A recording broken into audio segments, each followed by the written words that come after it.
Naam, karibu tena ndugu mtazamaji, ni kupasha yale ambayo yanajiri katika nyanja za kisiasa na katika maeneo tofauti tofauti asubuhi ya leo nchini Tanzania. Ripoti za hivi punde zinasema kwamba Rais Samia Suluhu Hassan ameweza kutangazwa mshindi wa uchaguzi wa tarehe 29 Oktoba mwaka huu 2025. Ripoti kutoka BBC Swahili zimetangaza rasmi kuwa kigogo wa CCM Samia Suluhu Hassan ameingia kwa muhula wa pili kama rais mpya wa Tanzania licha wa Tanzania kumkataa kwa maandamano ya siku 3 mfululizo.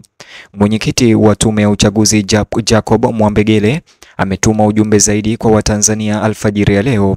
Lakini kabla nikusomea ujumbe huo, chukua sekunde yako moja, bonyeza alama ya like, kisha bonyeza neno subscribe na alama ya kengele chini ya video hii kabla nikutaarifu zaidi. Mapema leo asubuhi, Tume ya Taifa ya Uchaguzi ya Tanzania imemtangaza rasmi Rais Samia Suluhu Hassan kuwa mshindi wa uchaguzi kwa muhula wa pili, uchaguzi uliofanyika Oktoba tarehe 29 mwaka huu 2025 na kuongeza muda wa uongozi wake kwa muhula mwingine wa miaka 5 huku kukiwa na utata wa machafuko makubwa ya umma.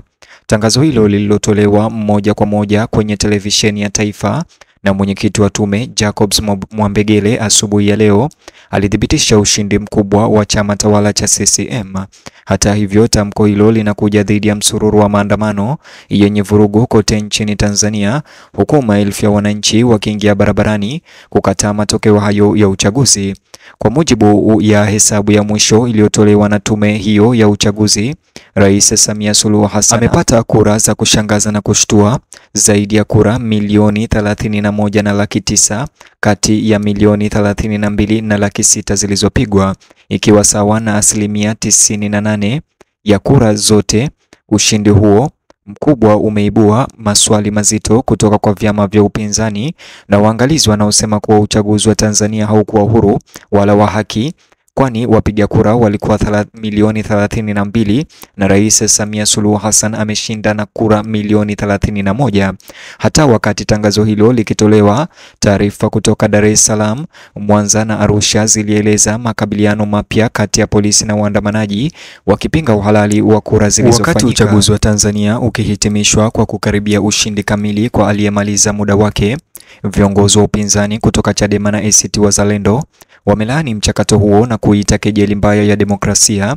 Katika kujibu tamko hilo, waandamanaji kwa mara nyingine walimiminika katika mitaa ya jiji huku wakiimba kauli mbiu za kupinga serikali na kukishutumu chombo cha uchaguzi kwa kushirikiana na chama tawala CCM kuchakachua matokeo hayo.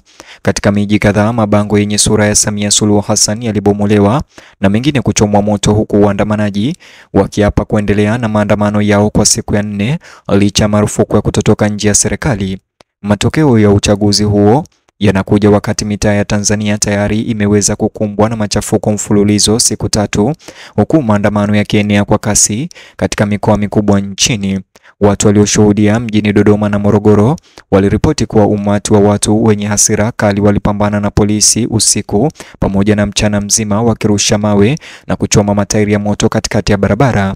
Matokeo haya ya vurugu yanaangazia jinsi chaguzi za Tanzania zilivyoibua moja ya migogoro mikubwa ya kisiasa katika historia ya Tanzania na katika miaka hivi karibuni, na kufichua mgawanyiko mkubwa kati ya serikali na wananchi. Wakati habari za kuchaguliwa tena au kushinda kwa Rais Samia Suluhu Hassan zikienea asubuhi ya leo, vyombo vya habari vya kimataifa ikiwemo pamoja na BBC Swahili News vimethibitisha ushindi wake, huku vikikiri machafuko yanayoendelea kwa siku 3.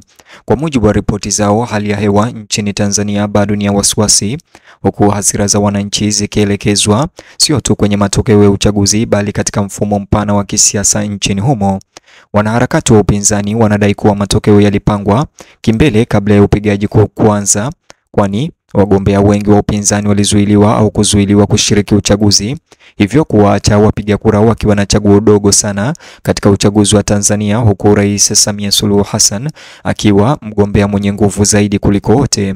Katika hotuba yake kwa njia ya televisheni, mwenyekiti huyo wa tume ya uchaguzi Jacob Mwambegele alitangaza hivi, nikimnukuu: "Namtangaza Samia Suluhu Hassan kuwa rais mteule wa Jamhuri ya Muungano wa Tanzania, Maneno yake yaliyotangazwa kwenye televisheni ya taifa yalipokelewa kwa shangwe kutoka kwa wafuasi wa CCM na yakapokelewa vibaya na kwa hasira kutoka kwa wananchi katika maeneo mbalimbali Tanzania.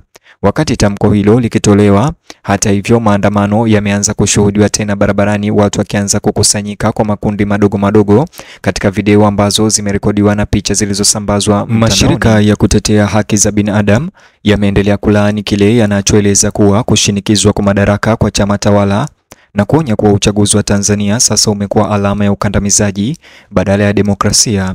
Ripoti kutoka kwa chama cha upinzani cha Chadema zinadai kuwa mamia ya waandamanaji wamefariki katika siku kadhaa zilizopita, ingawa Umoja wa Mataifa hadi sasa umethibitisha angalau vifo 10 vilivyothibitishwa kutofautiana na taarifa za Chadema.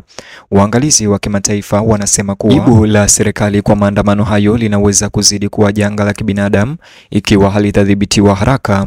Huku maandamano ya Tanzania yakizidi, mitandao ya kijamii inabakia kuwekewa vikwazo na kukatika kwa mtandao kumefanya iwe vigumu kwa wananchi kushiriki taarifa za wakati halisi.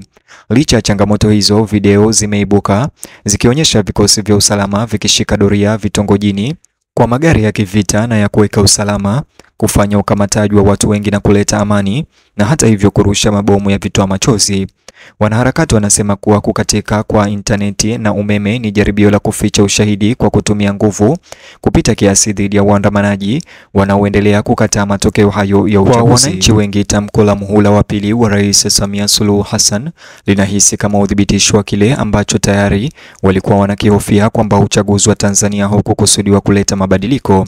Wakazi wa Mwanza waliwaambia waandishi wa redio kwamba walikesha usiku kucha wakisikiliza habari zinazoendelea kutegea wasikie nani atashinda uchaguzi huo, lakini wakaamka na kusikia kwamba hakuna kilichobadilika.